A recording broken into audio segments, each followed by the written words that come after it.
ప్రేమ స్వరూపైనటువంటి దేవదేవ నాయన, ఈ సాయంకాల సమయంలో తండ్రి మమ్మల్ని అందరినీ మరొకసారి ప్రభా మీ పాద సన్నిధిలో చేర్చిన ఆయన మీ వాక్యాన్ని ధ్యానించడానికి, వాక్యంతో మా జీవితాలను మార్చుకొని మీ బిడ్డలుగా జీవించడానికి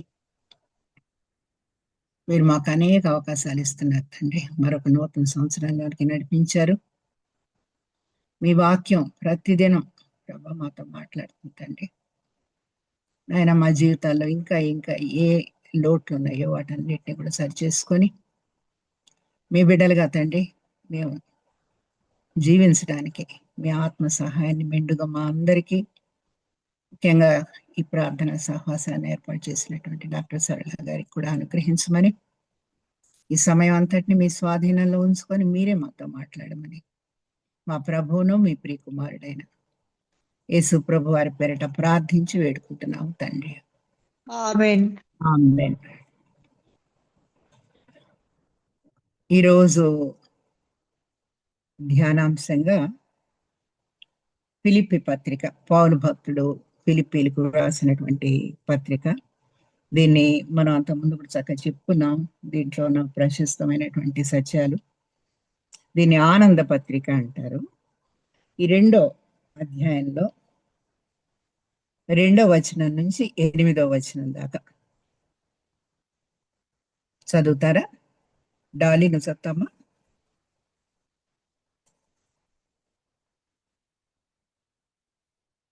నేను చదవనా? నేను చదువుతానండి. ఓ సారీ ఆంటీ, నేను మ్యూట్ లో ఉండి చదువుతున్నా. సారీ. డాలీ మీరు నువ్వు చదువుతావా? చదువుతున్నానక్క. ఓకే. మీరు 2 నుంచి ఆంటీ 2వ వచనం, 2వ అధ్యాయం 2వ వచనం. అలాగే చదువు. మీరు ఏక మనస్కులగునట్లుగా ఏక ప్రేమ కలిగి ఏకభావం గల వారుగా ఉండి ఒక్కదాని అందే మనస్సుంచుచు నా సంతోషమును సంపూర్ణం చేయుడి. కక్ష చేతనైనను వృధాతిశయము చేతనైనను ఏమీయూ చేయక వినయమైన మనస్సు గలవారై ఒకరినొకడు తనకంటే యోగ్యుడని ఎంచుచు మీలో ప్రతివాడును తన సొంత కార్యములను మాత్రమే కాక ఇతరుల కార్యములను కూడా చూడవలెను. క్రీస్తు యేసునకు కలిగిన ఈ మనస్సు మీరును కలిగియుండుడి.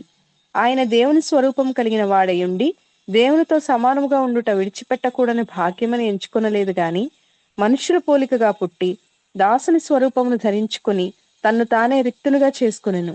మరియు ఆయన ఆకారమందు మనుషుడిగా కనపడి మరణము పొందినంతగా, అనగా శిలువ మరణం పొందినంతగా విధేయత చూపిన వాడై తన్ను తాను తగ్గించుకునెను. అందుచేతను చాలా 8th verse వరకు. Thank you so much. మళ్ళీ ఒకసారి నేను చెప్తాను. 5వ వచనంలో ఉన్న మాట మనం ఈరోజు ధ్యానించాం. క్రీస్తు యేసుకు కలిగిన ఈ మనస్సు మీరును కలిగి ఉండుడి అంటూ క్రింద వచనాల్లో 6వ వచనం నుంచి మరి 8వ వచనం వరకు ఆయన స్వభావ లక్షణాలన్నీ కూడా క్రీస్తు యేసు వారిలో ఉన్నటువంటి ఆ ప్రశస్తమైనటువంటి లక్షణాలు మన ముందు ఉంచుతున్నారు. మరి నూతన సంవత్సరంలో ప్రవేశించినటువంటి మనం చాలా పెట్టుకుంటాం మన ఎదురుగా. ఈ కొన్ని పెట్టుకొని అవి రీచ్ అవ్వాలని, గోల్స్ పెట్టుకొని అవి రీచ్ అవ్వాలని, లేకపోతే మనకి ఇష్టమైనటువంటి వారిని పోలి మనం జీవించాలని. మనం కొన్నిసార్లు చిన్నపిల్లలుగా ఉన్నప్పటి నుంచి, మరి నాకైతే మా నాన్నగారు, మా తల్లి వాళ్ళు గొప్ప మాదిరి నాకు. అలాగే తర్వాత మారిపోతూ ఉంటాయి. As we grow we look at our teachers, లేకపోతే మన సిబ్లింగ్స్ అవ్వచ్చు. వాళ్ళని చూసి వాళ్ళలాగా ఉండాలి, వాళ్ళలాగా మాట్లాడడం, బ్రతకడం, ఇవన్నీ నేర్చుకోవాలనుకుంటాం. ఇక్కడ ఈ ఆనంద పత్రికలో పౌలు గారు ఏం చెప్తున్నారంటే, క్రీస్తు యేసుకు కలిగిన ఈ మనస్సు మీరును కలిగి ఉండుడి.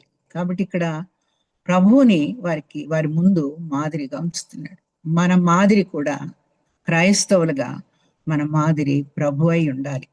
మరి ఈ నూతన సంవత్సరంలో మనం ఈ వాక్యం ధ్యానించనై ఉండగా, ఈ వాక్యంలో మనం ధ్యానించబోయేటటువంటి సత్యాలన్నిటిని మన మనసులో భద్రపరుచుకొని మరి యేసు ప్రభువుని పోలినటువంటి బిడ్డలుగా మనం ఎదగడానికి, మారడానికి, జీవించడానికి పరిశుద్ధాత్మ దేవుడు మనకి సహాయం చేయాలని నేను కోరుకుంటున్నాను. దీంట్లో మళ్ళీ ఒక్కసారి నేను చదువుతాను ఈ వచనాలే. ఆయన దేవుని స్వరూపము కలిగిన వాడై ఉండి. ఫస్ట్ అది. దేవునితో సమానముగా ఉండుట విడిచిపెట్టకూడని భాగ్యమని ఎంచుకొనలేదు, కానీ మనుష్యుని పోలికగా పుట్టి. 2, దాసుని స్వరూపమును ధరించుకొని. 3, తను తానే రిక్తునిగా చేసుకొనెను. మరియు రిక్తుడు అంటే ఎంప్టీయింగ్ అన్నమాట. కెనోసిస్ అంటారు. ఎంప్టీయింగ్ అంటే he emptied all his glory, all his divinity, అన్ని కూడా వదులుకున్నారు ఆయన. మరియు ఆకారమందు మనుష్యుడిగా కనపడి మరణము పొందినంతగా, అనగా శిలువ మరణం పొందినంతగా విధేయత చూపిన వాడై తన్ను తాను తగ్గించుకొనెను. దేవుని కుమారుడు శిలువ మరణం పొందినంతగా మహిమ ప్రభావాలతోటి దేవునితో పాటు ఉన్నటువంటి త్రిత్వంలో ఒక తత్వమైనటువంటి యేసు ప్రభు వారు శిలువ మరణం పొందినంతగా విధేయత చూపి తన్ను తాను తగ్గించుకొని. మరి ఈనాటి ధ్యానాంశం అత్యంత భావ గర్భితమైందండి, ప్రశస్తమైంది. అన్ని కాలాలకి, అన్ని సంఘాలకి, విశ్వాసులందరికీ కూడా వర్తించేటటువంటి వాక్యం. మరి పరిశుద్ధుడైనటువంటి పౌలు ఫిలిప్పీ సంఘంలో ఉన్నటువంటి విశ్వాసుల్ని హెచ్చరిస్తూ, మనం ఇందాక ఆ 2 వచనం నుంచి చదివిన మళ్ళీ ఒకసారి మీరు చదువుకోవచ్చు. వారు ప్రేమ, ఏకభావం, ఏక మనస్సు, వినయము, దీనత్వము, నిస్వార్థ జీవితాలు కలిగి క్రీస్తు ప్రభు వారి మనస్సును కలిగి ఉండాలి అని చెప్పి హెచ్చరిస్తూ చెప్పినట్లుగా మనం చూస్తున్నాం. యేసు ప్రభు వారి ముందు, యేసు ప్రభుని పౌలు భక్తుడు వారి ముందు గొప్ప మాదిరిగా చూపించినట్లుగా చూస్తున్నాం. మరి ఆనాటి సంఘాలకే కాదండి, మాత్రమే కాదు, ప్రతి విశ్వాసికి ప్రభు అమూల్యమైనటువంటి మాదిరి, సుప్రీం మోడల్, డివైన్ మోడల్ ఆయన. మరి మనకి ఇవ్వబడినటువంటి ఈ వాక్యంలో యేసు ప్రభు వారి అమూల్యమైనటువంటి గుణ లక్షణాలని ఈరోజు మనం ధ్యానించాలని నేను కోరుకుంటున్నాను. మరి ప్రేమ స్వరూపి అయినటువంటి దేవుడు జగత్పునాది వేయబడక మునిపే రక్షణ ప్రణాళికను నిర్ణయించారు. ఇవి నేను అన్ని వాక్యాలు అంటే మనకి టైం సరిపోదు. ఇది ఎఫ్ఎస్సిలో చూస్తాం. ఎఫ్ఎస్సికి పౌలు భక్తుడు ఎఫ్ఎస్సి సంఘానికి వ్రాసినటువంటి ఆ పత్రికలో మొదటి అధ్యాయంలో 3 నుంచి 6 వచనాల వరకు చదువుకుంటే, జగత్ పునాది వేయబడక మునిపే ప్రేమతో క్రీస్తులో మనల్ని ప్రభు ఏర్పాటు చేసుకున్నారు, పిలుచుకున్నారని చెప్పి ఉన్నటువంటి వాక్యాన్ని మనం చూస్తాం. కాబట్టి ఇది పరలోక ప్రణాళిక. మనం దేవుని బిడ్డలుగా పిలవబడ్డం, జీవించడం అన్నిటికంటే ముఖ్యం. ఇది దేవుని ప్రణాళిక. మరి యోహాను సువార్తలో 3:16 మనందరికీ తెలిసినటువంటి వాక్యం ఇది. దేవాది దేవుడు లోకమును, ఎవరైనా చెప్పొచ్చు అది, డాలి నువ్వు చెప్పు ఆ వాక్యం. దేవుడు లోకమును ఎంతో ప్రేమించెను కాగా అద్వితీయ కుమారుని పుట్టినవని ఎందు విశ్వాసం ఉంచి ప్రతి వాడును నశింపక నశింపక నిత్య నిత్య జీవం ఆయనను పొందినట్లు అనుగ్రహించెను. Good, thank you. తన సృష్టి చేతి పని అయిన మానవుని, పాపంతో తన సహవాసాన్ని కోల్పోయినటువంటి మానవుని, శిక్షకు మరణానికి పాత్రుడైన మానవుని దేవుడు ఎంతగా ప్రేమిస్తున్నారంటే తన అద్వితీయ కుమారుణ్ణే పాపికి మారుగా శిలువ మరణానికి అప్పగించేంతగా ప్రేమిస్తున్నట్లు మనం చూస్తున్నాం. ఇది మానవుని జ్ఞానానికి అందని ప్రేమ, దేవుని ప్రేమ.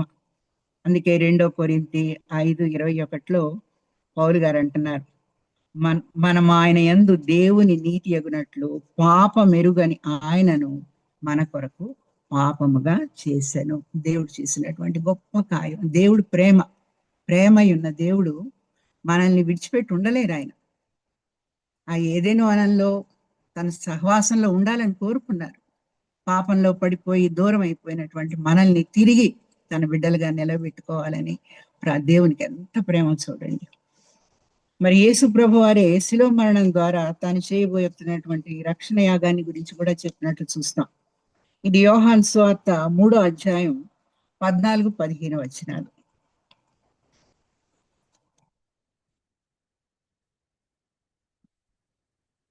చదువుతున్నానా? నేను చెప్పనా? యోహాను సువార్త 3:14-15.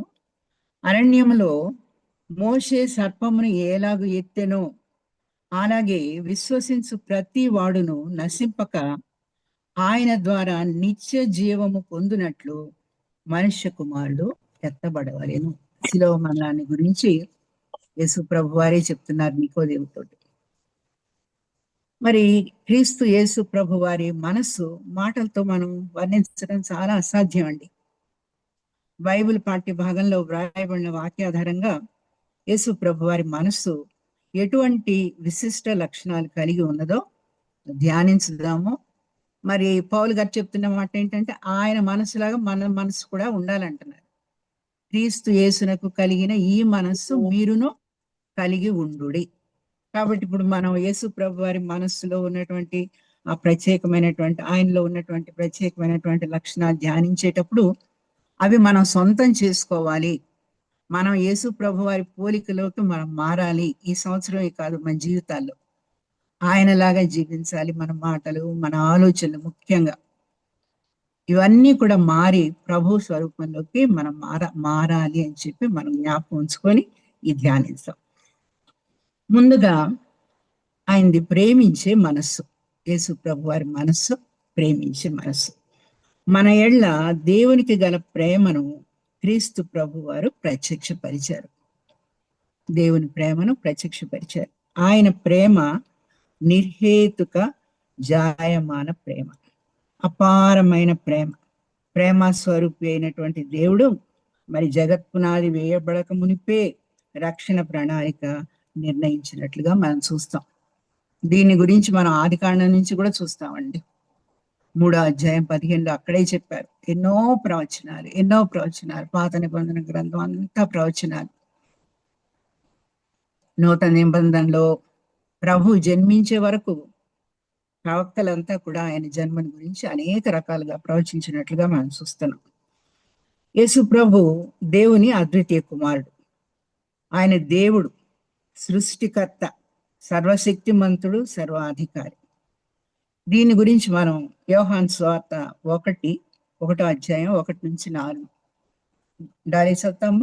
అంటే యోహాను సువార్త 1:1-4 మనకి తెలుసురా. ఆదియందు వాక్యముండెను, వాక్యము దేవుని యొద్ద ఉండెను, వాక్యము దేవుడై ఉండెను. ఆయన ఆదియందు దేవుని యొద్ద ఉండెను. సమస్తమును ఆయన మూలముగా కలిగియున్నది ఏదియు ఆయన లేకుండా కలగలేదు. ఆయనలో జీవముండెను, ఆ జీవము మనుషులకు వెలుగై ఉండెను.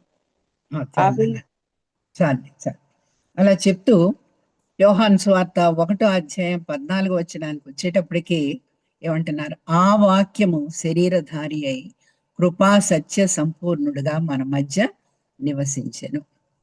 ఆ వాక్యం, ఏ వాక్యాన్ని గురించి అయితే ఆ మొదటి వచనాల్లో చెప్పారో ఆ వాక్యమే శరీరధారిగా కృపా సత్య సంపూర్ణుడుగా మన మధ్య నివసించెను. అదే ప్రభు అయినటువంటి యేసు ప్రభు వారు.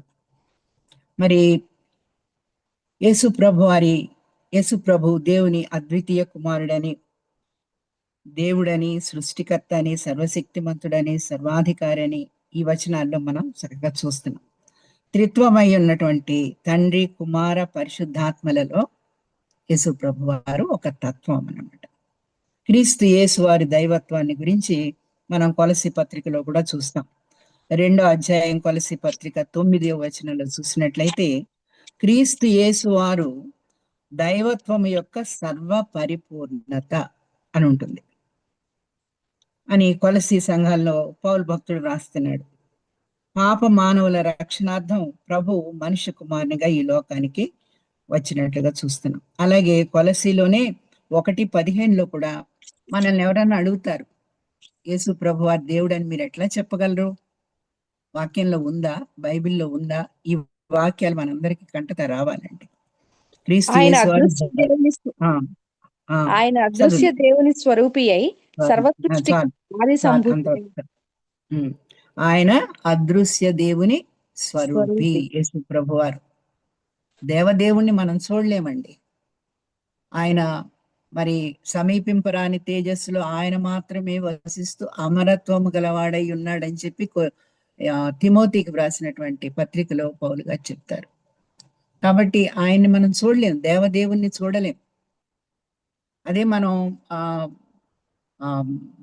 మోషే గారు ఆ సీనాయి కొండ మీద ప్రభు వచ్చినప్పుడు నిర్గమకాండంలో 19వ అధ్యాయంలో ప్రభు ఆ కొండ మీదకి దిగొచ్చినప్పుడు ఏం చెప్పారంటే మోషేకి, ఎవ్వరు ఈ కొండ దగ్గరికి రాకూడదు, ముట్టకూడదు, అందరిని దూరంగా పెట్టమన్నారు. ఆ భయంకరమైనటువంటి ఎవరైనా వస్తే వారు చంపేసేసేయాలి వాళ్ళు చెప్పారు.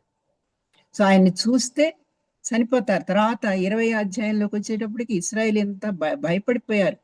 ప్రభు స్వరము, ఆ అగ్ని గంధకాలు, ఆ సౌండ్ అవన్నీ విని భయపడిపోయి మోషేతో ఏమన్నారంటే, అయ్యా బాబు నువ్వు మాట్లాడు దేవునితోటి, మేము భయపడుతున్నాం, మేము చనిపోతాము, ఆయనతో మేము మాట్లాడలేమని చెప్తారు. కాబట్టి దేవుణ్ణి అసలు ఎవరం చూడలేము. అమరుడు ఆయన, మానవుడు కాదు, అమరత్వం కలిగినటువంటి దేవుడు, నిత్యుడైనటువంటి దేవుడు. అటువంటి దేవుడు శరీరధారిగా కృపా సత్య సంపూర్ణుడుగా మన మధ్య నివసించినట్లుగా చూస్తున్నాం. యేసు ప్రభువారు సంపూర్ణ మానవుడు, సంపూర్ణ దేవుడు, దైవ మానవుడు ఆయన. So omni present God entered into time and history. మహిమాన్వితుడు మానవునిగా ఆయన మన మధ్యకు వచ్చారు. ఇది ఇన్కార్నేషన్ అంటాం దీన్ని. This is the central mystery of Christianity, miracle of miracles అంటారు. మరి యేసు ప్రభు మనల్ని ప్రేమించి రక్షణ బలియాగంలో పాపులమైన మన కొరకు పరిశుద్ధుడు, పాపరహితుడు ఆయనే తన ప్రాణాన్ని అర్పించినట్లుగా చూస్తున్నాం. అదే మనం ఎఫెసీకి రాసినటువంటి పత్రికలో పౌలు గారు 5వ అధ్యాయంలో 2వ వచనంలో చక్కని మాటలు చెప్తున్నారు. క్రీస్తు మిమ్మును ప్రేమించి పరిమళ వాసనగా ఉండుటకు మన కొరకు తన్ను తాను దేవునికి అర్పణముగాను బలిగాను అర్పించుకొనెను. కాబట్టి మనల్ని ఎంతగా ప్రేమిస్తున్నారంటే ఆ శిలువ మరణాన్ని పొందే అంతగా ప్రభు మనల్ని ప్రేమిస్తున్నారు. అంత మాత్రమే కాదు, ఆయన్ని లోక పాపంలో మోసుకొని పోచున్న గొర్రె పిల్ల అని చెప్పి యోహాన్ భక్తుడు చెప్పడం మనం యోహాన్ సువార్తలో మిగతా వాటిలో చూస్తాం మనం.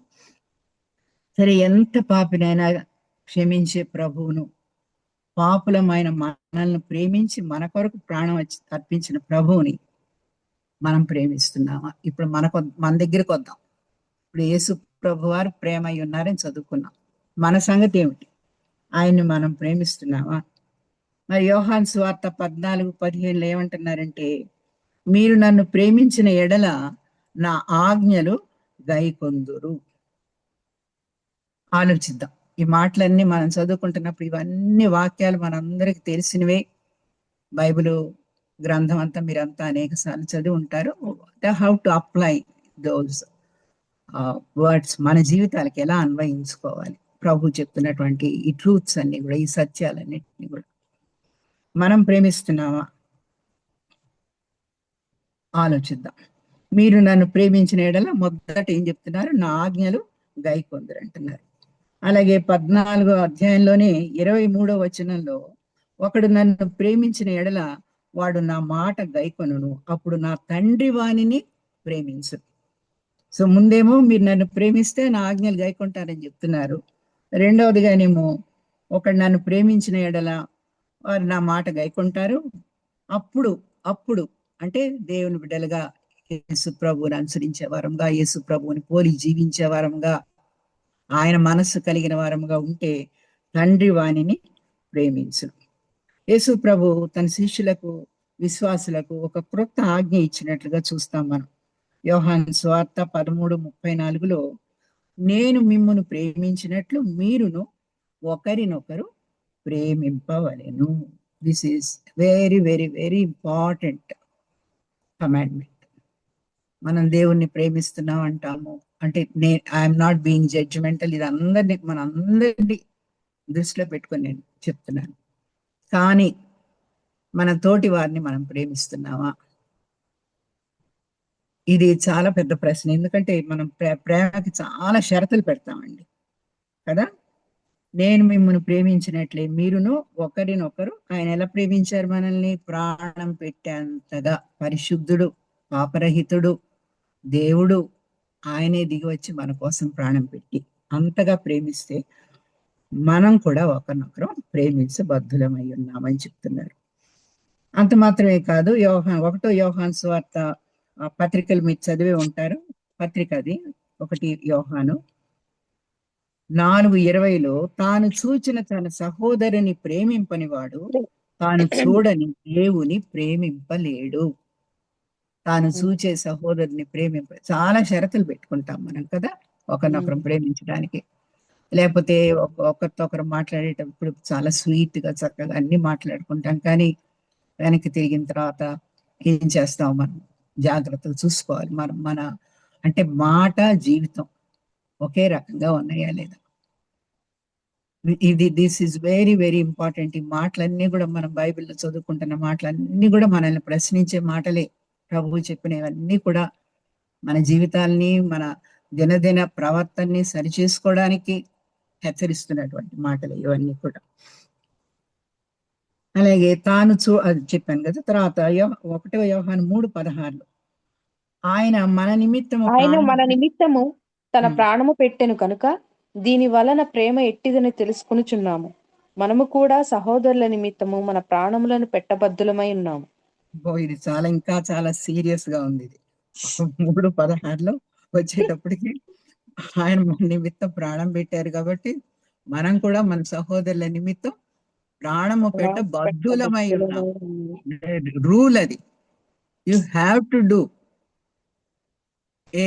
ఆప్షనల్ కాదది. You have to do. బద్ధులమై ఉన్నాం. మరి కొండ మీది ప్రసంగంలో కూడా ప్రభు ఏం చెప్పారంటే, మీ శత్రువుల్ని ప్రేమించండి అని చక్కటి మాటలు 5వ అధ్యాయంలో చివరి పారాగ్రాఫ్ వచ్చేటప్పటికి ఆయన అందరి మీద, మంచివారి మీద, చెడ్డవారి మీద వర్షం కురిపిస్తున్నారు అని చెప్తూ అందరినీ ప్రేమించాలి, ఈ శత్రువుల కోసం ప్రార్థించండి అన్నారు. ప్రభు శిలువ మీద చేసిన పనే అది. మొదటి మాట, వీరేమి చేస్తున్నారో వీరెరుగరు కనుక ప్రభువా వీరిని తండ్రి వీరిని క్షమించమని చెప్పినటువంటి మాట జ్ఞాపకం చేసుకుందాం మనం. కాబట్టి మరి శిలువ పైన తన్ని హింసిస్తున్న వారిని క్షమించమని తండ్రిని వేడుకున్నట్లుగా శత్రువుని ప్రేమించడం అదే. మనం ఎలా ఉంటున్నాం మనం జ్ఞాపకం చేసుకుందాం. మనల్ని సరి చేసుకోవడానికి దేవుడు తన పరిశుద్ధాత్మ సహాయాన్ని మనకు అనుగ్రహించాలని ప్రార్థించుకుందాం. మరి బోధించింది ప్రతిదీ కూడా ప్రభు ఆచరించి చూపించినట్లుగా చూస్తాం. మనం ఏం చేస్తాం? మన సహోదరులను ప్రేమించడానికి చాలా షరతులు పెడతాం కదా. చాలా షరతులు ఉంటాయి, రూల్స్, కండిషన్స్ ఇవన్నీ ఉంటాయి. మరి దినదినం ప్రభు ప్రేమను మనం జ్ఞాపం చేసుకుంటే మనం కూడా ఇతరుల పట్ల ప్రేమ భావాన్ని, క్షమాభావాన్ని కలిగి ఉండడానికి సాధ్యం అవుతుంది. కాబట్టి ప్రతిదినం ఇవన్నీ జ్ఞాపకం పెట్టుకుందాం. అప్పుడు మన నోట్లో నుంచి కానీ మన మనసులో నుంచి కానీ ప్రభు చెప్తుంది అదే, మనసు నిండి ఉండు దాన్ని బట్టి నోరు మాట్లాడని చెప్తున్నారు. సో మన మాటల్లో మన హృదయం ఏమిటో తెలిసిపోద్ది. కాబట్టి చాలా జాగ్రత్తగా ఉండాలి. మరి ఎలా మాట్లాడుతున్నాం, ఎలా బిహేవ్ చేస్తున్నాం, ఆర్వి ఆయన్ని పోలి ఆయన మనస్సు కలిగి ఉన్నామా? క్రీస్తు యేసునకు కలిగిన మనస్సు మీరును కలిగి ఉండుడి. తర్వాత యోహాను సువార్త 1వ యోహాను పత్రికలో 4:20లో అది ఇందాక చెప్తున్నానండి, అయిపోయింది. సో ఇవన్నీ కూడా మనం జ్ఞాపకం చేసుకుందాం. మన సహోదరులని మనం ప్రేమిస్తున్నామా? యేసు ప్రభు వారు ప్రేమ అయి ఉన్నారు. ఆయన చూపిస్తున్నటువంటి మార్గంలో ఆయన బిడ్డలుగా జీవించాలి. అందుకే ప్రభు ఏమన్నారంటే, ప్రభు నన్ను పిలిచి ప్రతివాడు పరలోక రాజ్యంలో ప్రవేశింపడు గాని నా తండ్రి చిత్త ప్రకారం చేయవాడే పరలోక రాజ్యంలో ప్రవేశిస్తారని చెప్పి మత్తయి సువార్త 7:21లో చెప్పిన మాటలు మనం చాలా గుర్తుపెట్టుకోవాలి. ఎందుకంటే మనం ప్రతిరోజు ప్రార్థనలో పాల్గొంటున్నాం, ప్రతిరోజు వాక్యం వింటున్నాం. అది వాక్యానుసారంగా జీవిస్తున్నామా? దేవుని చిత్త ప్రకారం జీవిస్తున్నామా లేదా? కాబట్టి పరలోకంలో ప్రవేశించాలి అంటే, దేవుని బిడ్డలుగా నిలవబడాలి అంటే తప్పనిసరిగా మన దినదినం కూడా భయంతో, భక్తితో, వణుకుతో వాక్యపు వెలుగులో మన జీవితాన్ని సరి చేసుకోవాల్సినటువంటి వాళ్ళమై ఉన్నాం. కాబట్టి మొదటిది ప్రేమ, యేసు ప్రభు వారి ప్రేమ. రెండవది ఆయన్ని విధేయత కలిగినటువంటి మనస్సు, total obedience to God the father. Yesu ప్రభు వారు తండ్రి అయిన దేవుని చిత్తానికి పరిపూర్ణ విధేయత చూపించినట్లుగా మనం చూస్తున్నాం. ఈయన మరి దేవుని చిత్తాన్ని నెరవేర్చి రక్షణ యాగాన్ని నెరవేర్చారు. యోహాను సువార్త 4:34 చదువునాను.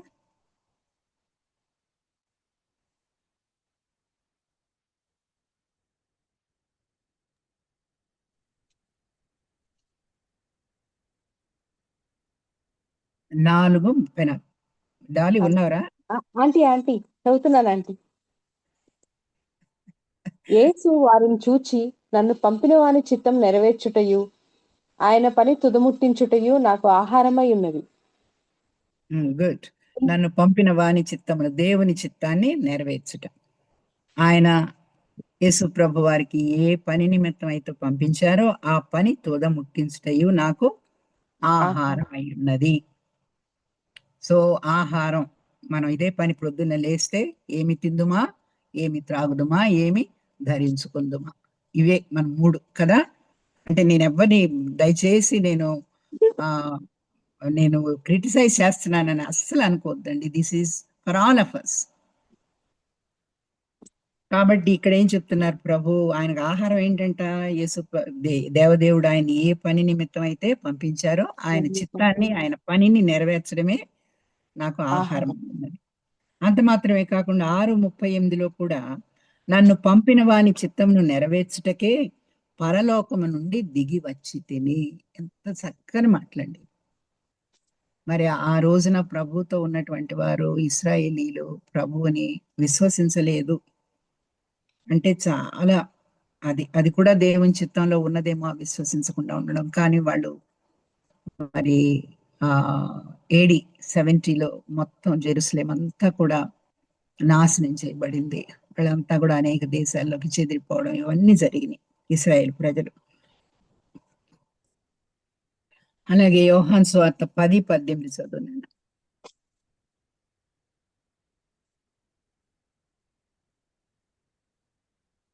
ఎవడును నా ప్రాణం తీసుకునదు, నా అంతట నేనే దాని పెట్టుచున్నాను. దాని పెట్టుటకు నాకు అధికారం కలదు, దాని తిరిగి తీసుకున్నటకును నాకు అధికారం కలదు. నా తండ్రి వలన ఈ ఆజ్ఞ పొందితినని. థ్యాంక్స్ తల్లి. ఏమని చెప్తున్నారు? నా ప్రాణం ఎవ్వరు కూడా, nobody has any right on my life. ఎందుకంటే ఆయన దేవుని కుమారుడు, దేవుడు. నా అంతట నేనే పెట్టుచున్నాను. దాన్ని పెట్టుటకు నాకు అధికారం కలదు, దాన్ని తీసుకుంటకు కూడా నాకు అధికారం కలదు. ఇది నా తండ్రి వలన నేను పొందినటువంటి ఆజ్ఞ అని చెప్తున్నారు. ఆ తండ్రి ఆజ్ఞను నెరవేర్చడానికి ప్రభు ఎంతగా సాతానుతో పోరాడారో మనం చూస్తాం. ఎంత విధేయత చూడండి. అది కంప్లీట్ గా ఏ పని నిమిత్తం అయితే ఆయన ఈ లోకానికి మనిషి కుమారునిగా, దేవుని కుమారుడు మనిషి కుమారునిగా వచ్చారో ఆ రక్షణ కార్యాన్ని నెరవేర్చడానికి ప్రభు ఎంత శ్రమ పడ్డారో మనం చూస్తాం, ఎలా జీవించారో మనం చూస్తాం. అరణ్యంలో 40 దినాలు ఉపవాసం చేసినట్లుగా, ఉపవాస ప్రార్థనలో ఉన్నట్లుగా చూస్తాం. అక్కడ కూడా ప్రభువుని సాతాను శోధించినట్లు ప్రభు మరి ఆ సాతానికి సరైనటువంటి సమాధానాలు ఏ విధంగా చెప్పారో మనందరికీ తెలుసు. అలాగే పేతురు ద్వారా కూడా శోధించబడ్డారు ప్రభు. దీన్ని కూడా మనం మత్తయి సువార్త 16:3 చూస్తాం. తర్వాత గెత్సెమనే తోటలో కూడా ప్రభు కొంత బలహీనపడినట్లుగా కొద్ది నిమిషాలు, అందుకే నా కోసం ప్రార్థన చేయండి అని చెప్పి శిష్యుల్ని అడిగినట్లుగా అక్కడ మనం చూస్తాము. మరి దేవుని ఉగ్రత పాత్రలోనిది అంగీకరించడానికి ప్రభు పడినటువంటి వేదన లూకా సువార్తలో మనం చూడగలుగుతామండి. లూకా సువార్త 22:42 చదువునా.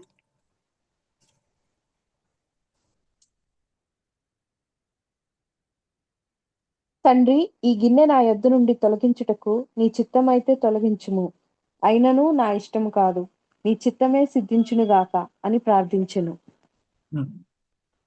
అక్కడ చూడండి, అక్కడ కూడా ప్రభు ఒక తర్వాత లూకా సువార్తలోనే మనం చూస్తాం, ఆయన శరీరం నుండి చెమట రక్త బిందువుల క్రింద కారినట్లుగా చూస్తాం మనం.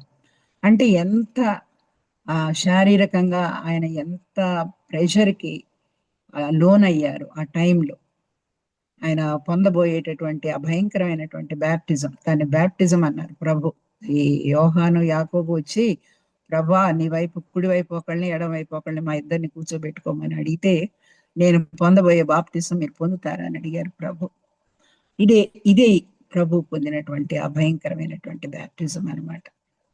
ప్రభు ఆ ఆత్మలో ఆ వేదన పాపంగా చేయబడ్డం, శరీర శ్రమలు ఒక పక్కన ఉంచుదాం, ఆత్మీయంగా ఆయన పాపరహితుడు, పరిశుద్ధుడు.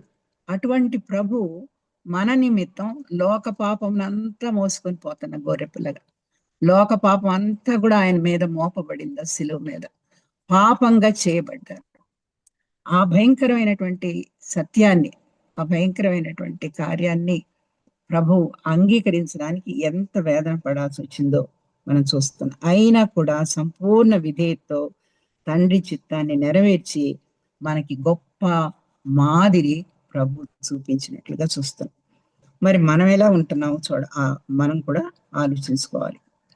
మనం కూడా ప్రభు చిత్తాన్ని నెరవేరుస్తున్నామా, దేవుని చిత్తాన్ని నెరవేరుస్తున్నామా? మనం ఒక్కొక్కరి జీవితాల్లో దేవుని చిత్తం ఏమై ఉన్నదో తెలుసుకోవడానికి ప్రయత్నిస్తున్నామా? ప్రార్థనలో పోరాడుతున్నామా? మరి చిత్తాన్ని నెరవేర్చడానికి ముందుకు వస్తున్నామా? లేకపోతే కొన్ని రూల్స్ పెట్టుకొని, కొన్ని అంటే లిమిట్స్ పెట్టుకొని వాటిల్లోనే ఉంటున్నామా? మనం ఇంతవరకే ఇది చాలు అని అనుకుంటున్నామా? మనల్ని మనం ఒకసారి చాలా జాగ్రత్తగా పరీక్షించుకోవాలని నేను ఆశపడుతున్నాను. అలాగే నెరవేర్చిన తర్వాత ప్రభు నెరవేర్చక ముందే యోహాను సువార్త 17:4 చూడండి, వచ్చిన చదువు 4వ వచనం. చేయుటకు నీవు నాకిచ్చిన పని నేను సంపూర్ణంగా నెరవేర్చి భూమి మీద నిన్ను మహిమపరిచితిని. ఫస్ట్ వర్స్ కూడా చదువుతాను. ఫస్ట్ వర్స్ నుంచి అయిద్దా? యేసు ఈ మాటలు చెప్పి ఆకాశం వైపు కన్నులెత్తి ఇట్లనెను, తండ్రి, నా గడియ వచ్చి ఉన్నది. నీ కుమారుడు నిన్ను మహిమపరచునట్లు నీ కుమారుని మహిమపరచుము. నీవు నీ కుమారునికి ఇచ్చిన వారికి అందరికిని ఆయన నిత్యజీవం అనుగ్రహించినట్లు సర్వ శరీరుల మీదనూ ఆయనకు అధికారం ఇచ్చితివి. అద్వితీయ సత్యదేవుడవైన నిన్నును నీవు పంపిన యేసుక్రీస్తును ఎరుగుటయే నిత్య జీవము. చేయుటకు నీవు నాకిచ్చిన పని నేను సంపూర్ణముగా నెరవేర్చి భూమి మీద నిన్ను మహిమపరిచితిని. తండ్రి, లోకం పుట్టక మునుపు నీ యొద్ద నాకు ఏ మహిమ ఉండెనో ఆ మహిమతో నన్ను ఇప్పుడు నీ యొద్ద మహిమపరచుము. చాలు నాన్న. ఇక్కడ చూడండి, ఇది 17వ అధ్యాయం 13 నుంచి 17 దాకా ఇది మేడగది ప్రసంగం అంటారు. ఈ మేడగది ప్రసంగంలో ఈ 17వ అధ్యాయానికి వచ్చేటప్పటికి ప్రధాన యాజకుని ప్రార్థన అంటారు. ప్రభు ప్రార్థిస్తున్నారు. ఆ ప్రార్థనలో ప్రభు 4వ వచనంలో చేయుటకు నీవు నాకు ఇచ్చిన పని ఇంకా జరగలేదు, శిలువ యాగం జరగలేదు, శిలువ మరణం జరగలేదు. చేయుటకు నీవు నాకు ఇచ్చిన పని నేను సంపూర్ణముగా నెరవేర్చి భూమి మీద నిన్ను మహిమపరిచితిని. 5వ వచనానికి వచ్చేటప్పటికి నన్ను కూడా మహిమపరచు ప్రభు నీ దగ్గర అని అంటున్నారు. అంటే ఆల్రెడీ ఇట్ ఈస్ ఫినిష్డ్ అనమాట. ఆయన మనసులో నెరవేరింది ఆ కార్యం, ఇంకా చేయలేదు ప్రభు, అయినప్పటికీ. మరి మనం కూడా మన ఆధ్యాత్మిక జీవితాన్ని పరిశీలించుకుందాం. మన జీవితాల్లో ఆయన చిత్తం ఏమై ఉన్నది? ప్రార్థన ద్వారా ప్రభువుని అడగాలి, కనుగొనాలి. నెరవేర్చడానికి ప్రభువే శక్తి ప్రసాదిస్తారు మనకి. కాబట్టి ఈ సత్యాలన్నీ గుర్తుంచుకుందాం. ఎంత విధేయత చూపించారు ప్రభు. మనం దేవుని వాక్యానికి విధేయత చూపిస్తున్నాము చాలా. మరి బైబిల్ అంతా కూడా మనం దేవునిలో బలపడడానికి, దేవుని బిడ్డలుగా జీవించడానికి ఎన్నో ఉదాహరణలు. ఎంతో మంది పడిపోయినటువంటి వాళ్ళు, దేవునిలో నిలవబడినటువంటి వాళ్ళు, దేవుని బిడ్డలుగా జీవించి దేవుని కోసమే ఆ ప్రాణాలు అర్పించినటువంటి వారు, స్వార్థ నిమిత్తం ప్రాణాలు అర్పించి, వీళ్ళందరినీ చూస్తున్నాం. మనం ప్రతిదాన్ని చదువుకుంటున్నాం. మన జీవితాలు ఎలా ఉన్నాయో, మన విధేయత ఎలా ఉంది దేవుని చిత్తానికి, మన జీవితాల్లో దేవుని చిత్తం ఏంటి, దాన్ని మనం నెరవేరుస్తున్నామా లేదా చూసుకోవడానికి ప్రభు మనకి సహాయం చేయాలని కోరుకుందాం. మూడవదిగా తగ్గించుకునేటటువంటి త్యాగపూరితమైనటువంటి మనస్సు. యేసు ప్రభు వారి తగ్గింపు, ఆ దీన మనస్సు. మరి ఇది ఇక దీని గురించి చెప్పాలంటే ఎంత చెప్పినా చాలదండి. యేసు ప్రభు వారి పుట్టుక మొదలు ఆయన శిలువ మరణం వరకు ఆయన ఒక సామాన్య మానవుడిగా, పరిచారకునిగా జీవించినట్లు మనం చూస్తాం. మార్కు సువార్త 10:45 చదువునా.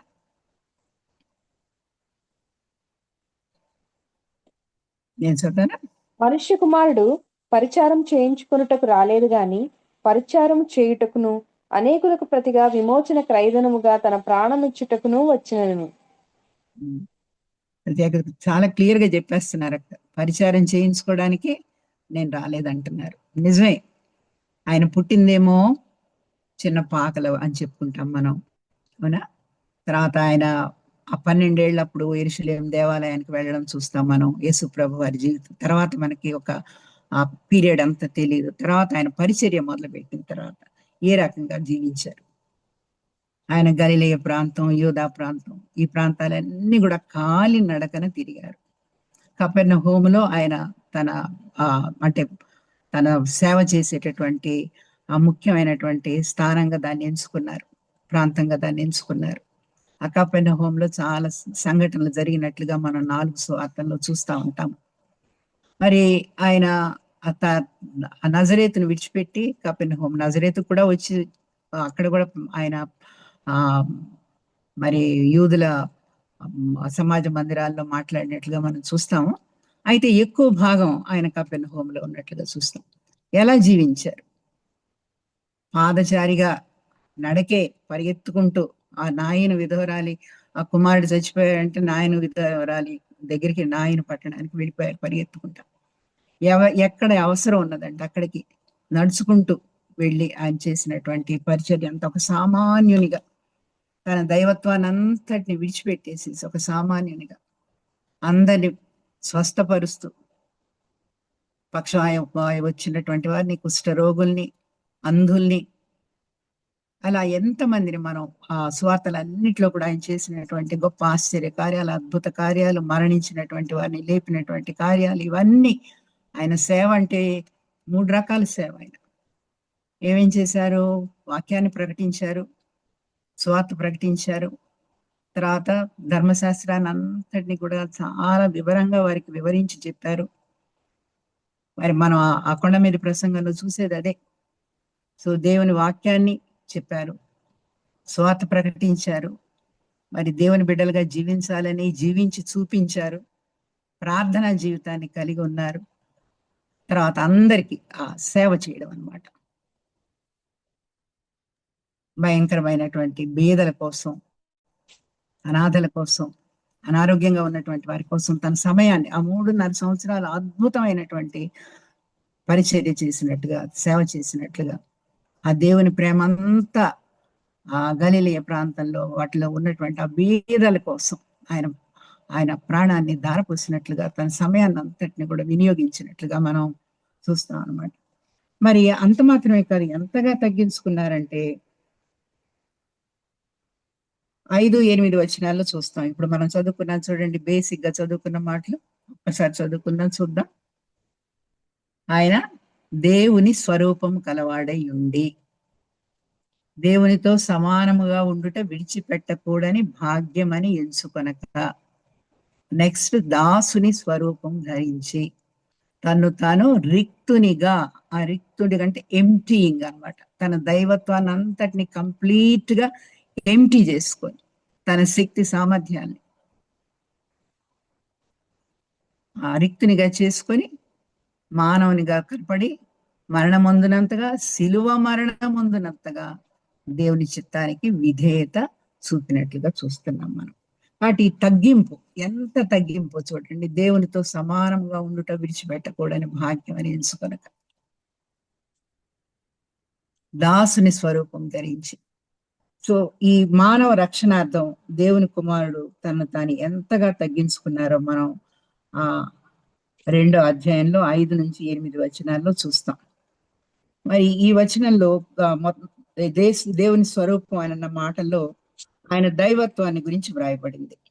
తనకు కలిగినటువంటి మహిమా ప్రభావాల్ని, ఘనత, తేజస్సుల్ని, సమస్తాన్ని కూడా ఆయన విడిచిపెట్టినట్లుగా చూస్తున్నాం.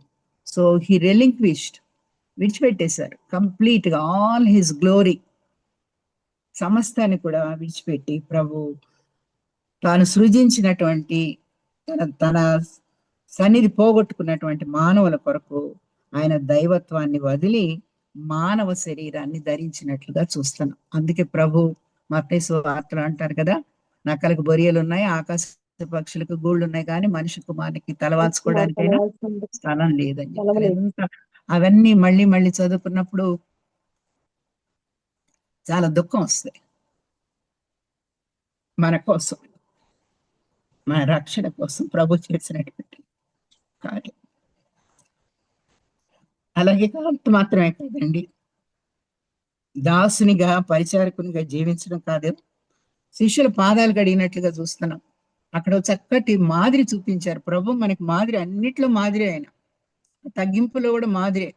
దేవుని కుమారుడు మనుష్య కుమారునిగా వచ్చి ఆ శిష్యుల్ని ఏర్పాటు చేసుకొని, వాళ్ళందరూ ఏమి చదువు లేనటువంటి వారు, చేపలు పట్టేటటువంటి వాళ్ళు ఎక్కువ మంది, వాళ్ళందరినీ పిలుచుకొని ఆయన వాళ్ళని ప్రేమించి, వాళ్ళని క్షమించి, వాళ్ళని దగ్గర పెట్టుకొని, వాళ్ళకి ఎలాగ స్వార్థ ప్రకటించాలో, స్వార్థ ఏంటో ఇవన్నీ నేర్పిస్తూ ఆయన వాళ్ళకి అన్ని చెప్పడమే కాకుండా 13వ అధ్యాయంలో యోహాను స్వార్థలో వీళ్ళందరూ తగులాడుకుంటున్నారు ఒకళ్ళొకళ్ళు, ఎవరు గొప్ప ఎవరు గొప్ప, నువ్వా నేనా అని మాట్లాడుకుంటూ ఉంటే ఆయన ఏం చేశారంటే టేబుల్ దగ్గర నుంచి లేచి ఆ పై బట్ట తీసివేసి తువాలు కట్టుకొని ఒక పళ్ళెంలో నీళ్లు పోసుకొని వాళ్ళ కాళ్ళు కడగడం మొదలుపెట్టినట్లుగా మనం చూస్తాం. వెంటనే పేతురు గారు మొదలుపెట్టాడు, ప్రభా ప్రభా వద్దు ప్రభా అని. ఆ తర్వాత ప్రభు ఏమంటున్నారంటే, మీరు నన్ను ప్రభు అని పిలుస్తున్నారు, నా మరి మాస్టర్ అని పిలుస్తున్నారు, కానీ నేను మీకు మాదిరిగా ఉండడానికి నేను ఈ పని చేశాను, నేను పరిచారకునిగా ఉండడానికి నేను ఈ పని చేశాను అని చెప్తున్నారు. కాబట్టి మనలో కూడా వాక్యం చెప్తున్నా, లేకపోతే పాస్టర్స్గా ఉన్నా, పెద్దలుగా ఉన్న గ్రూప్కి మనల్ని మనం తగ్గించుకోవాలి. ఆ తగ్గింపు ఉండాలి. ప్రభు ఎంతగా తగ్గించుకున్నారో మనం చూస్తున్నా. ఈ వచనాలన్నీ చదివినప్పుడు చాలా దుఃఖం కూడా వస్తుంది. అంతగా తగ్గించుకుని ప్రభు మన కోసం, మన రక్షణ కోసం మళ్ళీ మనల్ని ఈ అయోగ్యులమైనటువంటి, పాపులమైనటువంటి, మరణపాతులమైనటువంటి మన కోసం మనల్ని దేవుని కుమారులుగా నిలబెట్టడం కోసం తను తాను ఎంతగా తగ్గించుకున్నారో జ్ఞాపం చేసుకున్నప్పుడు మనం నిజంగా చాలా మారు మనసు పొందవలసినటువంటి వాళ్ళమై ఉన్నాం. మరి ఆయన ఎలా జీవించారో మనకు తెలుసు. పుట్టిందేమో పాకలు పుట్టారు, సిలువ వేయబడిందేమో అపహాసకులతోటి, పాపుల మధ్య, అపహాసకుల మధ్య, నేరస్తులతోటి సిలువ వేయబడినట్లుగా చూస్తున్నాం. అంత మాత్రమే కాదు, మరి ఆయన మరి పరిచర్య చేసినటువంటి కాలం అంతట్లో తను తగ్గించుకొని దాసునిలాగా జీవించినట్లుగా, తనకంటూ ఒక గృహమే లేదు. ఆ పేతురు ఇంట్లో ఉన్నారు, లేకపోతే వీళ్ళు మార్తా మరియల దగ్గర ఉన్నారు. మరి ఆయన చివరికి ఆ చివరి రోజు రాత్రి ఆ పస్కా పండుగ ఆచరించడానికి మేడగది తీసుకోవాల్సి వచ్చింది. తనకంటూ ఒక స్థలం లేదు ఆయనకి. అందుకే చెప్పారు ఆయన, నాకేం లేవు అని చెప్పారు, తలవాల్చుకోవడానికైనా స్థలం లేదని చెప్పారు. అంతగా అంతగా అంతగా తగ్గించుకొని మరి చివరికి అసలు ఆశ్చర్యకరమైన సంగతి ఏంటంటే, బరబ్బాకు నిర్ణయించినటువంటి సిలువ మీద ప్రభు సిలువ వేయబడ్డారు. ఆ బరబ్బాలు మనమే, ఎవరో కాదు, మనమే ఆ బరబ్బాలు. ఒక హంతకుడికి హత్య చేసినటువంటి, హత్యలో పట్టుబడినటువంటి అతనికి బదులుగా, అతనికి రక్షణ ఇచ్చి అతనికి బదులుగా ఆయన మరణించినట్లుగా చూస్తున్నాం. మనం ఎంతగా తగ్గించుకున్నా సరిపోద్దా? తగ్గించుకోగలమా? మరి ఎంత ఎగతాళి చేశారు అక్కడ సిలువ దగ్గర. ఆయన దిగిరా, నువ్వు దేవుడు అయితే సిలువ మీద నుంచి దిగిరా, అప్పుడు నమ్ముతాం. ఆయన దిగి రావడానికి రాలేదు. ఆయన అక్కడ చివరి బొట్టు వరకు మనందరి కోసం రక్తం కార్చి మనల్ని దేవుని కుమారులుగా, నీతిమంతులుగా తీర్చి దేవుని కుమారులుగా నిలబెట్టడానికి ఆ సిలువలో మరణించారు ప్రభు. కాబట్టి మనం ఎలా తగ్గించుకోవాలి? మన జీవితాల్లో మనం ఎట్లా ఉంటున్నాం? ప్రౌడ్గా ఉంటున్నామా? ఎలా ఉంటున్నాం? ఇవన్నీ కూడా ఒకసారి మనం జాగ్రత్తగా ఆలోచించుకోవడానికి ఇది ఒక చక్కటి సమయం. ఈ న్యూ ఇయర్ అనేది మనల్ని మనం మార్చుకోవడానికి, మన జీవితాలు మార్చుకోవడానికి, మన పద్ధతులు మార్చుకోవడానికి, ఆ నూతన సృష్టిగా మనం మారడానికి మనకు ప్రభువే మాదిరి. మనకి సరే, ఈయన పాప పరిహారార్థ బలిగా, పరపరార్థ బలిగా, అంటే వికేరియస్ డెత్ అంటారు దాన్ని. వికేరియస్ అంటే టు డై ఫర్ సంబడి. ఆయన పరిశుద్ధుడు, ఆయన అసలు మరణాన్ని జయించినటువంటి వాడు. అటువంటి దేవుడు ఆయనకి మరణించవలసినటువంటి అవసరం, పాపిగా నిలవబడవలసినటువంటి అవసరం ఏమీ లేదు. కానీ మన పాపాల నిమిత్తం మనల్ని నీతిమంతులుగా, పరిశుద్ధులుగా తీర్చడం కోసం ప్రభు ప్రాణం పెట్టారు. కాబట్టి దాన్ని vicarious death, dying for somebody else అన్నమాట. మరి శిలువలో జరిగినటువంటి మనకి యేసు ప్రభు వారి శిలువలో ప్రభు ఎలా తగ్గించుకున్నారు, నేను కొన్ని పాయింట్లు చెప్తాను. అవి మీరు కావాలంటే నోట్ చేసుకోవచ్చు, లేకపోతే తర్వాత రాసుకోవచ్చు. మహిమా ప్రభావాలను వస్త్రముగా ధరించినటువంటి ప్రభు శిలువలో వస్త్రహీనునిగా ఆయన్ని మనం చూస్తాం. సమీపింపరాని తేజస్సులో అమరత్వము కలిగిన వాడు, కాలాతీతుడు, కాలంలోనికి చీకటిలో లోకంలోనికి వచ్చినట్లుగా చూస్తున్నాం మనం. మహిమ సింహాసనాసీనుడు శాపగ్రస్తమైనటువంటి శిలువ పైన మరణించడం మనం చూస్తాం. పరిశుద్ధుడైనటువంటి దేవుడు పాపంగా శిలువ పైన చేయబడ్డం చూస్తున్నాం. అలాగే ఆయన చాలా ధనవంతుడు, కానీ నీ కోసం, నా కోసం, మన కోసం ఆయన దరిద్రునిగా, దాసునిగా జీవించినట్టు చూస్తున్నాం. మరి పాత నిబంధనలో ఆయన్ని రక్తవర్ణుడు, ధవళవర్ణుడు అని చెప్పి, రత్నవర్ణుడు, ధవళవర్ణుడు అని వర్ణించడం జరిగింది. ఇక్కడ ఏం చూస్తున్నాం, ఇక్కడ శిలువ మీద యెషయా ప్రవక్త 53వ అధ్యాయంలో చెప్తున్నాడు, చూడనొల్లని వానిగా శిలువపై స్వరూపమైనను సొగసైనను లేనివానిగా ప్రభుని చూస్తున్నాడు యెషయా ప్రవక్త. సో ఎంతగా తగ్గించుకున్నారో ప్రభు మనం ఇక్కడ చూస్తున్నాం. అయితే ఎందుకు పరిశుద్ధుడు, పాపరహితుడైన యేసు ప్రభు వారి శిలువ మరణం ద్వారా పాప మానవులం మనం పొందుకున్నటువంటి ఆశీర్వాదాలు ఏంటి? మన స్థానంలో మన పాపాలకై ప్రభు పరిహారం చెల్లించారు. మరి మనం పొందుకున్నటువంటివి ఏంటో ఒకసారి చూద్దాం. మనం పాపుల్ని పరిశుద్ధులుగా, నీతిమంతులుగా తీర్చడానికి ప్రభు మరి శిలువలో మరణించినట్లుగా చూస్తున్నాం. కాబట్టి ఇది మొదటి ఆశీర్వాదం అన్నమాట, పాపులం పరిశుద్ధులంగా చేయబడ్డాం. అలాగే శాపాన్ని పోగొట్టుకొని దీవెనలు పొందుకున్నాం. మురికి గుడ్డలకు బదులుగా మనకి ఇప్పుడు ఏ వస్త్రాలు వచ్చినాయండి? నీతి వస్త్రాలు, మహిమ వస్త్రాలు.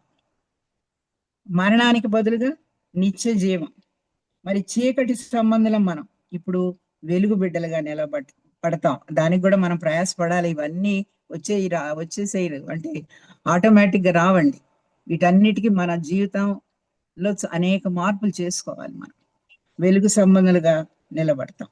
అలాగే పాపదాస్యం నుంచి మనం స్వతంత్రులుగా చేయబడ్డాం. మానవ మాతృలో దేవుని వారసులుగా మనం నిలబడతాం. సో ఈ ప్రభు యొక్క శిలువ మరణం తర్వాత మనకు వచ్చినటువంటి ఈ ఆశీర్వాదాలన్నీ లెక్కించుకున్నప్పుడు మనల్ని నిజంగా మనం ఎంతగానో తగ్గించుకొని ప్రభు స్వరూపంలోకి మారడానికి, దేవుని బిడ్డలుగా జీవించడానికి మనం దినదినం కూడా ప్రయత్నం చేయాలి. అందుకే మనకైతే శక్తి చాలదండి. ప్రభు అందుకే ఏం చేశారు? పరిశుద్ధాత్మను మనకు సంచకరువుగా అనుగ్రహించారు. అంటే in our own strength, in our own power we are, అంటే అసలు ఎబిలిటీ లేదు మనకి, ఏ రకమైనటువంటి శక్తి కూడా లేదు. అందుకే ప్రభు మనకి పరిశుద్ధాత్మ ఇచ్చారు. ఆ పరిశుద్ధాత్మ దేవుని సహాయంతో మనం ఏమైనా పొరపాట్లు చేసినప్పుడు క్షమాపణ వేడుకుంటూ, మనల్ని మనం సరిచేసుకుంటూ, మనల్ని మనం తగ్గించుకొని, ఎంతగా మనం ప్రేమించబడ్డామో, ఎంతగా ప్రభు తగ్గింపు వలన, శిలువ మరణం వల్ల మనకి ఎంతగా మన జీవితాలు మారిపోయి పాపులమైనటువంటి మనం పరిశుద్ధులుగా మార్చబడ్డాం గుర్తుంచుకొని మనం జాగ్రత్తగా బ్రతకవలసినటువంటి అవసరత ఉన్నది. అయితే ప్రభు తర్వాత అపోస్తలులు అనేక శ్రమలు అనుభవించినట్లుగా చూస్తున్నాం. వాళ్ళు కూడా బలహీనలేనండి. మొదట్లో అందరూ పారిపోయారు. సిలువ వేసేటప్పటికి ఎవ్వరూ లేరు అక్కడ. ఒక యోహాను తప్పించి మిగతా వాళ్ళందరూ వెళ్ళిపోయారు. అయితే ప్రభు మళ్ళీ వాళ్ళని దర్శించి, వాళ్ళని బలపరిచి, పరిశుద్ధాత్మను అనుగ్రహించి తన సువార్త సేవ చేయడానికి, అది యెరూషలేము మొదలుకొని భూదిగంతముల వరకు సువార్త అందించేటటువంటి ఆ బృహత్తరమైనటువంటి బాధ్యత ఆయన శిష్యులకు అప్పగించినట్లుగా మనం మరి అపోస్తుల కార్యాలు 1వ అధ్యాయంలో చూస్తాం. అంత మాత్రమే కాదు, ప్రభు ప్రత్యేకంగా అన్యజనులకు స్వార్థ ప్రకటించడానికి మనలాంటి వారికి మరి పౌలు భక్తుడిని ఎంచుకున్నట్లుగా కూడా చూస్తాం మనం. అందుకే రోమీలకు రాసినటువంటి పత్రిక 8వ అధ్యాయం 18లో పౌలు భక్తుడు చెప్తున్నాడు, మన ఎడల ప్రత్యక్షము కాబోచున్న మహిమ ఎదుట ఇప్పటి కాలపు శ్రమలు ఎన్నదగినవి కావు. పౌలు భక్తుడు చాలా శ్రమలు ఎదుర్కొన్నాడు. అందులో అన్యజనులకి చెప్పడానికి మొదలుపెట్టాడు కాబట్టి యూదులంతా ఆయన్ని చాలా శోధించారు, బాధించారు. వాటన్నిటికీ నిలవబడి అన్యజనుల్లో కూడా అనేక శ్రమలు వచ్చినాయి ఆయనకి. వాటన్నిటికీ ఆ శ్రమలన్నిటిని గురించి 2 కొరింథీ 11వ అధ్యాయం 23 నుంచి 27 దాకా ఆ శ్రమలన్నీ రాశారు. 2 కొరింథీ 23, 27 వరకు. 11వ అధ్యాయం వద్దు చదవద్దులేరా, టైం లేదు. చాప్టర్ 11 మీరు తర్వాత చదువుకోండి. 23 నుంచి 27 వచనాల వరకు ఆ స్వార్థ నిమిత్తం అన్యజనులకు స్వార్థ ప్రకటించడానికి ఆయన పడిన పాటలు, శ్రమలు. అయినా కూడా శ్రమలు అనుకోలేదు. అది కూడా భలే ఆశ్చర్యంగా ఉంటది. 2 కొరింథీయులకు రాసినటువంటి పత్రికలోని 6వ అధ్యాయంలో చాలా చక్కగా రాస్తాడు ఆయన. ఇవన్నీ కూడా మన ముందు చాలా మంది ఉన్నారు. అది మనం హీబ్రూస్ కు రాసినటువంటి పత్రిక 11వ అధ్యాయంలో విశ్వాస వీరులు అని చెప్పి చదువుకుంటాం. వాళ్ళంతా కూడా దేవుని అందున్నటువంటి వారి విశ్వాసం కోసం వారు ఎన్ని శ్రమలు అనుభవించారు, మరణాన్ని కూడా లెక్క చేయకుండా వాళ్ళు దేవుని బిడ్డలుగా ఎలా జీవించారు, ఇవన్నీ మనకి ఆ హీబ్రూస్ 11th చాప్టర్లో ఉంటాయి. వాళ్ళందరినీ మనం ముందు ఉంచుకుందాం. మన జీవితాలు ఎలా ఉన్నాయి, మన భక్తి ఎలా ఉంది, మన తగ్గింపు ఎలా ఉంది, మన దేవుని బిడ్డలుగా జీవించడానికి ఆయన అప్పగించినటువంటి పని స్వార్థ సేవ ఇవి చేయడానికి మనం ముందుకు వస్తున్నామా లేదా చూసుకుందాం. అలాగే ప్రభువుది ప్రార్థించే మనసు. నాకు టైం ప్రార్థించే ఓపుతుందండి. ఇంకొక 5 minutes will you give me? ఇంకా ఎక్కువే తీసుకున్నాండి. ప్రార్థించే మనసు తప్పకుండా తీసుకోండి టైము. ప్రార్థించే మనసు ప్రభువుది.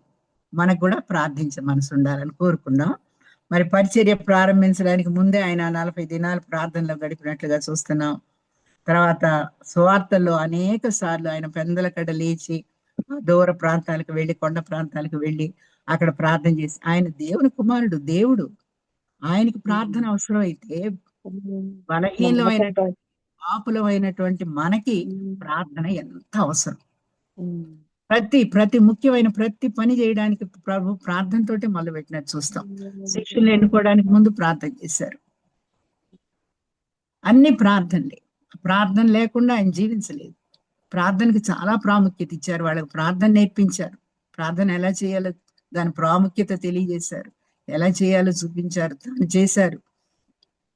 మరణానికి ముందు ప్రార్థించినట్టుగా చూస్తున్నాం ప్రభు గెత్సెమనే వనంలో. ఇప్పటికి కూడా గెత్సెమనే వనంలో అప్పుడున్నటువంటి చెట్లు 8 ఉన్నాయంటండి, ఆలివ్ ట్రీస్. మీరు ఎంతమంది వెళ్ళారో నాకు తెలీదు ఇజ్రాయెల్ దేశానికి. అక్కడ ఉన్నటువంటి ఆ ఒలివల కొండ మీద ఆ ఒలివల తోటలో 8 ట్రీస్ ఉన్నాయని చెప్తారు.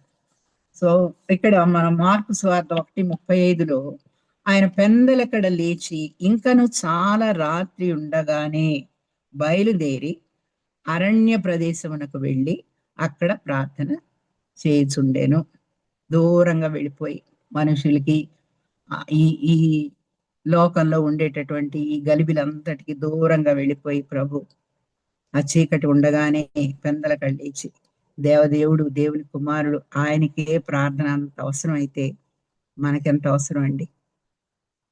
కాబట్టి మనం కూడా ఈ ప్రార్థన విషయంలో మనందరం చాలా జాగ్రత్తగా ఉండాలి. ప్రార్థనలోనే మనం శక్తి పొందుకుంటాం. పరిశుద్ధాత్మ శక్తితో మనం ముందుకు నడవడానికి మనకి అవకాశం వస్తుంది. అలాగే పరిశుద్ధులైనటువంటి పౌలు, మరి దేవుని సేవకులు అందరూ కూడా ప్రార్థనకి చాలా ప్రాముఖ్యత ఇచ్చారు. మరి పరిశుద్ధుడైన పౌలు తన పత్రికల్లో, మనం ఇప్పుడు పత్రిక చదువుకున్నది కూడా ఫిలిప్పీ పత్రికలో భాగమే. దాంట్లో కూడా ప్రార్థన ఉంటుంది. ఆ ఫస్ట్ చాప్టర్లో తప్పకుండా ప్రార్థన ఉంటుంది. ఆ ప్రార్థన దీవెనలతో దేవుని పేరట వారిని దీవిస్తూ ఆయన ఆ పత్రిక మొదలు పెడతారు. అంటే ఆ ప్రార్థనకి ఎంత ప్రాముఖ్యత. అలాగే ముగింపులో కూడా ప్రార్థన, ఆశీర్వాదం, ఇవన్నీ కూడా మనం ఒకరోజు ఉదయం లేవగానే ప్రార్థనతో మొదలు పెట్టుకోవడం, చివరిలో మళ్ళీ ప్రార్థించుకోవడం, ఇంకా మధ్యలో అవసరాలు ఉంటే ప్రార్థనలో నిలబడ్డమే. మరి ముఖ్యంగా నాలాంటి పెద్దవాళ్ళు ఉన్నాం అనుకోండి, ప్రార్థనలు ఎక్కువ సమయం గడపడానికి కోసం, అందరి కోసం ప్రార్థించడం, ముఖ్యంగా దేవుని సేవకుల కోసం, సంఘాల కోసం, సంఘ కాపర్ల కోసం, స్వార్థ సేవకుల కోసం, మన కుటుంబాల కోసం మాత్రమే కాదు, వాళ్ళ కోసం ప్రార్థిస్తే మన కుటుంబాన్ని దేవుడే చూసుకుంటారు, మన దేవుడే చూసుకుంటారు. కాబట్టి ఇవన్నీ కూడా ఇవన్నీ మనం జ్ఞాపకం ఉంచుకుందాం. ప్రార్థించే మనసు మనకు ఉందా లేదా అని. చివరిగా పరిచర్య చేసే మనస్సు. ప్రభువు ప్రేమ, కనికరము, దీర్ఘ శాంత కలిగినటువంటి దేవుడు. ఆయన దేవుని కుమారుడు. 1 పేతురు 2:21 క్రీస్తు కూడా మీ కొరకు బాధపడి మీరు తన అడుగు జాడల యందు నడుచుకున్నట్లు మీకు మాదిరి ఉంచిపోయాను. ఏమి మాదిరి ఉంచిపోయారు? ఇప్పుడు చాలా చూసాం మనం. ప్రార్థనలో మాదిరి చూసాం, విధేయతలో మాదిరి చూసాం కదా, ఇవన్నీ చూసాము. ఇక్కడ పరిచర్య చేశారు మనసు. ఎలా పరిచర్య చేశారు? ఇందాక మనం కొన్ని విషయాలు చెప్పుకున్నాం. ప్రభు మరి 3.5 సంవత్సరాలు ఇశ్రాయేల్ ప్రజల మధ్య పరిచర్య చేసినట్లు చూస్తున్నాం. పరలోక రాజ్య స్వార్థ ప్రకటించారు, మారు మనసు పొందాలని హెచ్చరించారు, ధర్మశాస్త్రాన్ని బోధించారు, దాన్ని నెరవేర్చారు ఆయన. మరి ఇశ్రాయేలీలు తన స్వాస్థ్య ప్రజలు, వాళ్ళు దేవుని చేత ఎన్నుకోబడినటువంటి ప్రజలు, వాళ్ళు మారు మనసు పొందాలని ప్రభు చాలా ఆశించారండి. తర్వాత ఆ రోజున అట్టడుగున ఉన్నటువంటి సమాజంలో ఉన్నటువంటి ప్రజల పట్ల చాలా ప్రేమ, కనికరాలు ఆయన చూపినట్లుగా, వారిని స్వస్థపరిచినట్లుగా, మరి తన దైవ శక్తిని తన కోసం ఏ రోజు ప్రభు ఉపయోగించుకోలేదు. శిలువ పైన కూడా ఆయన ఏమన్నారంటే, ప్రభా నీవేళ నా చెయ్యి విడిచిపెట్టావని. అక్కడ దేవునితోటి ఎడబాటు చూస్తాం మనం. సో అక్కడ కూడా శిలువ మీద కూడా ప్రభు ఆ శిలువ శ్రమలన్నిటినీ భరించారు మన కోసం, మనల్ని నీతిమంతులుగా తీర్చడం కోసం. ఆయన చూపేటటువంటి ఆ ప్రేమ, కనికరాలు మనం ఈ 4 సువార్తల్లో చాలా, అంటే ఆ సువార్తలు ఎంత చదివినా మనకి మళ్ళీ మళ్ళీ చదవాలనిపిస్తుంది. అటువంటి ఆ దైవశక్తిని, ఆయనకున్నటువంటి దైవశక్తిని తన కోసం ఉపయోగించుకోకుండా రోగ పీడితులైనటువంటి వారి కోసం, దీనుల కోసం, బీదల కోసం, దుఃఖంలో ఉన్న వారి కోసం ఆయన వినియోగించినట్లుగా చూస్తున్నాం. మరి ఈ శిష్యుల్ని పిలుచుకొని వాళ్ళకి చక్కగా వాళ్ళకి నేర్పించి, వాళ్ళకి ట్రైనింగ్ ఇచ్చి, పరలోక రాజ్య మర్మాలన్నీ బోధించి, రోగాల్ని స్వస్థపరిచేటటువంటి అధికారాన్ని వారికి ఇచ్చి, తన శిష్యులుగా ఉండేవారు ఎటువంటి జీవిత విలువలు కలిగి ఉండాలో వాళ్ళకి చేసి చూపించారు, చెప్పారు. కాబట్టి తన దైవత్వాన్ని కూడా ప్రభు కనపరిచారు. ఎవరికి కనపరిచారు చెప్పగలరా మీరు? రూపాంతరం కొండ మీద పేతురు, యోహాను, యాకోబు వెళ్ళి అక్కడ ప్రభు రూపాంతరం చెందినప్పుడు వాళ్ళు తెలుసుకున్నారు అనమాట. It was N eye opener for those disciples. So తన దైవత్వాన్ని కూడా వాళ్ళకి చూపించినట్లుగా చూస్తున్నాం. తన శిష్యులు కూడా ఆయనలాగే సమస్తాన్ని విడిచిపెట్టాలని, శ్రమలు, మరణం కూడా పొందడానికి వెనుకాడని వారుగా ఉండాలని ప్రభు చెప్పారు. ఇది మనం మత్తయి సువార్త 16:24 చూస్తాం. ఎవడైనను నన్ను వెంబడింపగోరిన ఎడల తన్ను తాను ఉపేక్షించుకొని తన శిలువనెత్తుకొని నన్ను వెంబడింపవలెను. తన శిలువనెత్తుకొని అంటే దేవుని పేరు కోసం, దేవుని సేవ కోసం మాటలు పడాల్సి వచ్చినా, లేకపోతే ఈ రోజుల్లో చాలా చూస్తున్నాం మనం, దేవుని సేవకులు ఎన్ని శ్రమలు అనుభవిస్తున్నారో. మరి వాళ్ళని జైల్స్ లో కూడా పెట్టేస్తున్నారు, నాన్ బెయిలబుల్ వారెంట్స్ తోటి. ఇవన్నీ కూడా దేవుని కోసం వారు పడుతున్నటువంటి శ్రమలే. ఇవి కూడా మీరు పొందుకోవాలి. వీటన్నిటి నుంచి మరి పౌలు గారు చివరికి అదే జరిగింది. పౌలు గారే కాదు, ఆయన శిష్యులంతా కూడా వాళ్ళు దేవుని కోసం, దేవుని సేవ కోసం మరణించినటువంటి వారే. సో ఈ రకంగా సేవ చేసినటువంటి వాళ్ళని మనం చూస్తున్నాం. బూదిగంతముల వరకు ఆ స్వార్థ ప్రకటించేటటువంటి ఆ బాధ్యత, ఆ గొప్ప బాధ్యతను వారికి అప్పగించారు ప్రభు. వాళ్ళు చేశారు, వాళ్ళ జీవితాన్ని సమర్పించుకున్నారు దేవుని సేవలు. మరి సామాన్యులైనటువంటి అపోస్తులు భూలోకాన్ని తలక్రిందులు చేసినటువంటి అసామాన్యులుగా దేవుని చేతిలో వాడబడినట్లు మనం చూస్తున్నాం. మానవ మాత్రులే వాళ్ళు కూడా, మనలాంటి వాళ్ళే, కానీ దేవుని కోసం గొప్ప కార్యాలు చేశారు. వాళ్ళని గురించి ఎంత చెప్పుకున్నా చాలదు కదా. మనం ఈ బైబిల్ అంతా చదువుతా ఉంటే నూతన నిబంధనలో ఒక్కొక్కడు పేతురు, యోహాను, యాకోబు, అలాగే యూదా యాకోబులు ఇద్దరు కూడా యేసు ప్రభు వారి సహోదరులు. మరి వీళ్ళందరూ ఏ విధంగా సేవ చేశారు? పౌలు గారు అన్యజనుల మధ్య చేసినటువంటి, మరి వారితోటి ప్రారంభమైనటువంటి సువార్త ప్రకటన ఈరోజు ఎలా ఉంది? ప్రపంచం అంతటా కూడా గొప్ప జ్వాలగా వ్యాపిస్తున్నదని చెప్పుకోవాల్సిందే.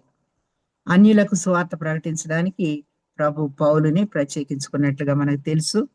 వీరంతా కూడా ఆయన సేవ నమ్మకంగా చేసి సేవలో హతసాక్షులుగా ప్రాణత్యాగం చేశారు. మరి వారి తర్వాత అనేక మంది మిషనరీస్ అండి. We are talking only about the first century. ఇప్పుడు మనం 21st సెంచరీలో ఉన్నాం. ఈ గతించినటువంటి 20 సెంచరీస్ లో కూడా చాలా మంది భక్తులు మన దేశానికి ఎంతో మంది వచ్చారు, ఇండియాకి, ఆంధ్రప్రదేశ్కి. మరి ఏసీ కాలేజీ నేను చదువుకుంటున్నటువంటి కాలేజీ, లూథరన్ చర్చ్, ఇవన్నీ కూడా అమెరికన్ మిషనరీస్ స్థాపించినటువంటివే. వాళ్ళ జీవితాన్ని వదిలిపెట్టుకొని వివాహాలు లేకుండా కుగ్లర్ హాస్పిటల్, మన సరళ గారు చెప్తారు కదా దాని గురించి. ఆ కుగ్లర్ అమ్మ ఆవిడ స్థాపించి వారు సేవ చేసిన, అంటే స్థాపించడం అంటే సేవ చేశారు అక్కడ వారు. వాళ్ళకి కావాల్సినటువంటి ఫండ్స్ అవన్నీ కూడా అమెరికా దేశ ప్రజలే ఇచ్చారు.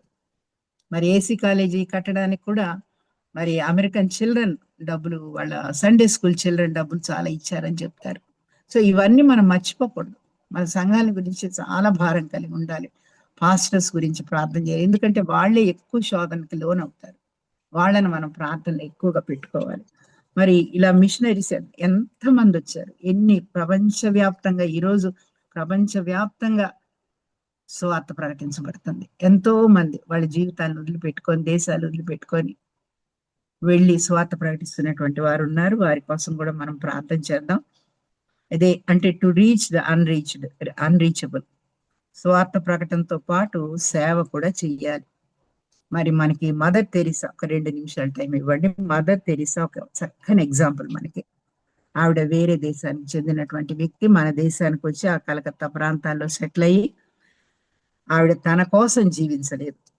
మీరు ఎవరన్నా ఆవిడని మీట్ అయ్యారో లేదో నాకు తెలియదు, కానీ నాకు దేవుడు ఇచ్చినటువంటి గొప్ప భాగ్యం ఏంటంటే విమెన్స్ కాలేజీలో మదర్ తెరీసా విజిట్ చేయడానికి వచ్చారు.